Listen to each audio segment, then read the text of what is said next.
Okay, we are in the kitchen. It's a Friday. We have some Guatemalan coffee. I've also got some Bolivian, and just for good measure, this time I have some Colombian.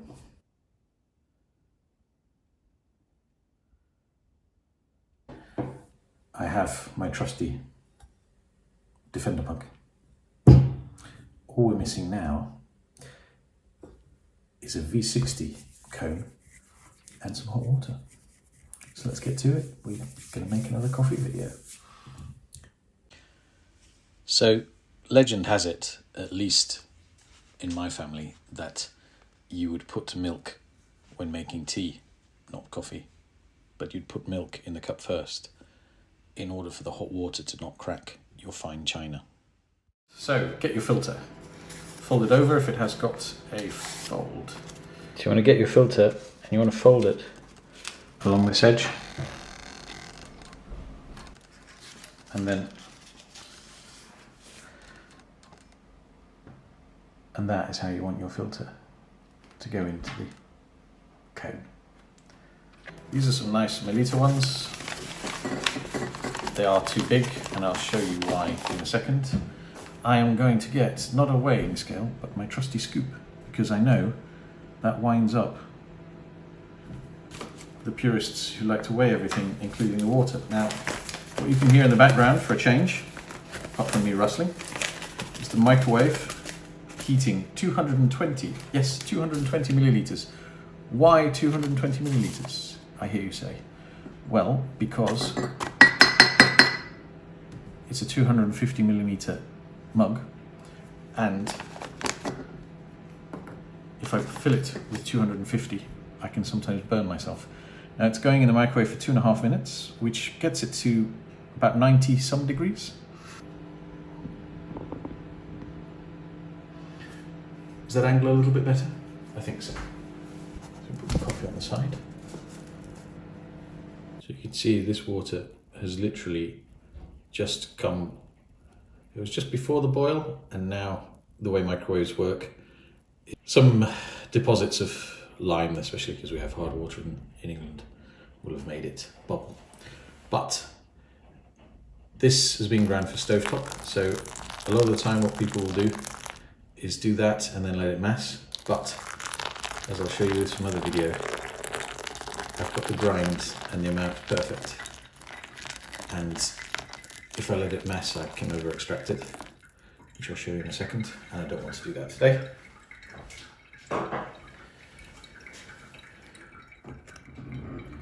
You've got to be careful you don't get, I don't know if you saw there, you can get large sort of clumping.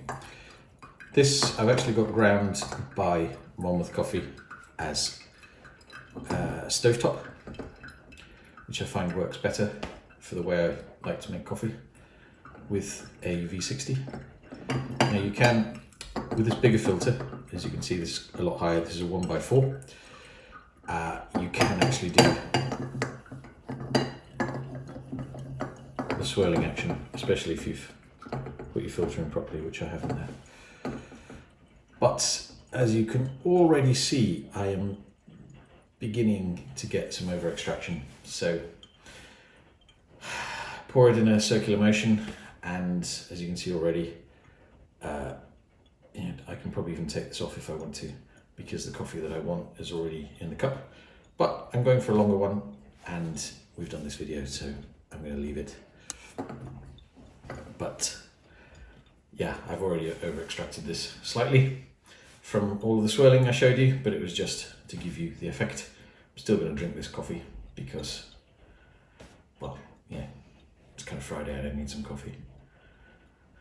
That's how we roll here. And let this go all the way to the end.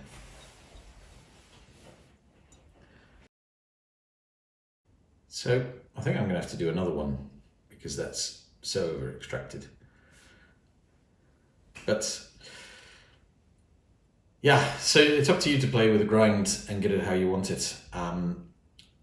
If I'd used a slightly coarser grind here, then I wouldn't be over extracting it, and I'd probably need to mass it a bit first. But I kind of, at the end of the day, you can overcomplicate your life so much with coffee. And I don't grind my own coffee because I live in central London.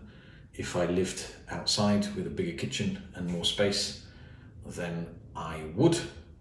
But I live in central London. The kitchen is smaller. The kitchen surface preparation area is smaller. The storage space is smaller, and quite frankly, Monmouth Coffee grind it pretty much how I want it. Sometimes I mix it up, so I'll have the espresso blend ground one way and others the other way, but quite often I just go with stovetop because I can put it in my stovetop, I can put it in the filter, and I can also get a decent espresso with the nanopresso and the mini presso. Whereas the finer espresso grinds, you have to be really careful and concentrate to not over extract, because you can just build up a huge amount of pressure. I know it seems weird, but the pressure that you can get in a nanopresso is I think is pretty. It's a lot higher than the 9 bar anyway. Let's put it that way. And so you can very quickly get channeling and over extraction. But there we go. That is one finished with remarkably few bubbles. Let's see if we can do another one with more of those oil slick bubbles. And I'm going to start pouring. Now, sometimes you mass this, but I don't mass. And mass means leaving a little bit of water. What I do is get a curling motion, circular motion, and just get the water in there. Now, this is one of the reasons to use, let's get this out of the way, a slightly bigger paper, because what you can do now, if you want to, is swirl this and get all the coffee from the sides, but the extraction that I get from this particular stovetop medium dark, as it comes ground from Monmouth, gives me a pretty perfect coffee. Now you can see there's nothing over extracted there. Where you get those pale colours is where it is slightly over extracting, but that so far is a magnificent cup of coffee. And what I tend to look for is, are you getting these big bubbles with an oil slick on, which means you haven't completely extracted your coffee. And a lot of people obviously like the concept of over extraction. There, we must not agitate this anymore now, because I hope you can pick up where the bloom is clearer, you're already seeing the crema or the bloom separate, and that's because we've over extracted it. So I'm just going to turn this around a little bit because I love the colours, and I hope they get picked up of the oil on those bubbles around the side.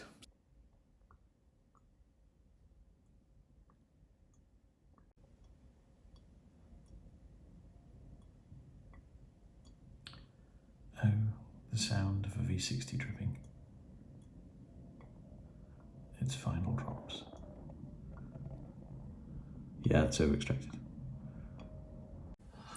So I may make another one of these to prove to you that I can make a v60 without over extraction. I may, but then again I may not. What I will be doing is having a fantastic coffee without a huge amount of fuss. Look at that. Oh, I could look at that feel. It's not my best, okay? I have managed to get better bubbles. I'll see if I can pick some pictures out for the end of better bubbles. It's not just Michael Jackson who loved bubbles. Is that wrong?